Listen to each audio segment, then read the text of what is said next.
What's his real name again? Charlie. Charlie, right. Hi, Charlie. Oh, she's putting a hat on him. She's putting a hat. We have to put on a hat. We have to put on a hat. It's not going to match. Do you have a hat? Can we get a hat? Oh, it's just a hat. It's just a hat. You're okay. Okay.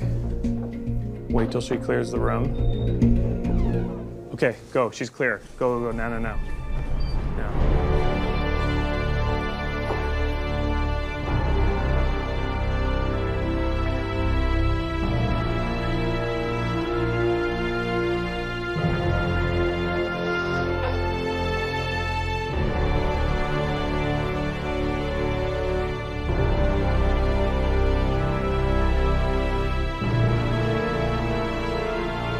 And we're out.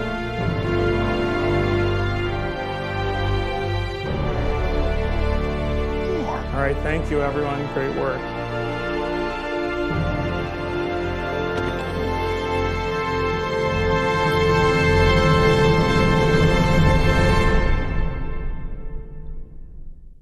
All right, last Friday, the Rehearsal episode 2 dropped on HBO Max, and you bet your sweet mama, I watched the heck out of it.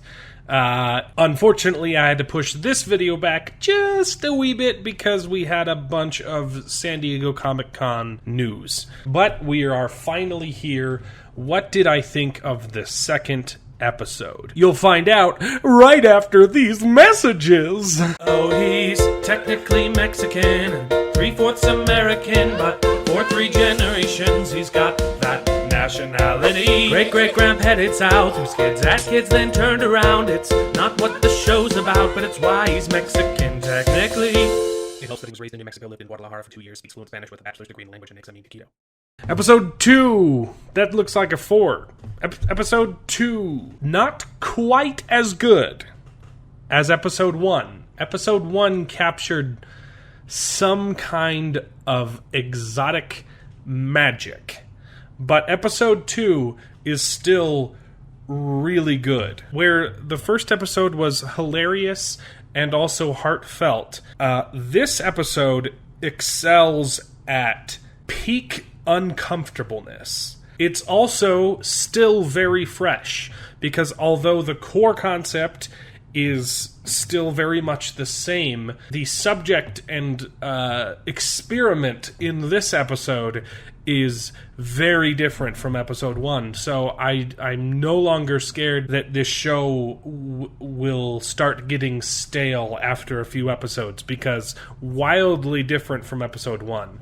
This episode is the most uncomfortable I think I have ever felt in my life. It is so perfectly awkward. If you've seen it, you will know it centers around a woman who is unsure if she wants to start having kids. So Nathan Fielder, like the genius he is, sets up a rehearsal for her, wherein he plans out, I believe it's like a month-long experience, where she will be able to rehearse all of motherhood during the month.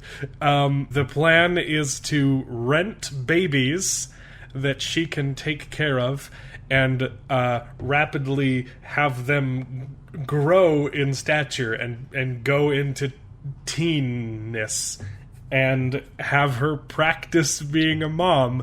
It's literally the stupidest thing ever, but it is so genius. And I say babies plural because there are laws for child actors, that limit the number of hours they can work. So they literally have a list of like 20 babies that they have to cycle through so that this crazy woman can have a baby with her 24/7. And it's so weird, but so perfectly charming. I really don't want to spoil the actual events of the episode, but once again, the things that Nathan Fielder is able to convince random people to go along with and to be fine with is just insane. He really, really excels at convincing people to do stupid things. And I think he definitely has the benefit of the camera behind him, which can often get people to say and do things they wouldn't normally agree to do. I believe it is a psychological phenomenon, but you will often see it for like street interviews for late night shows. They will just talk to people on the street, and like you'll have people giving out their internet passwords and stuff like that just because they're on camera. But I don't want to discount Nathan Fielder's sheer ability to pull off these crazy stunts. This episode was a heck of a good time, and it ends on a cliffhanger. The next episode is going to be the same experiment, but made so much better because Nathan is going to become part of the experiment as a co-parent. And I'm so scared. I'm legitimately like on the edge of my seat waiting for next Friday because I need to know how this ends. I have never been invested like this in a reality TV show. I don't even know if you can call it that because Nathan is able to manipulate reality with his bare hands.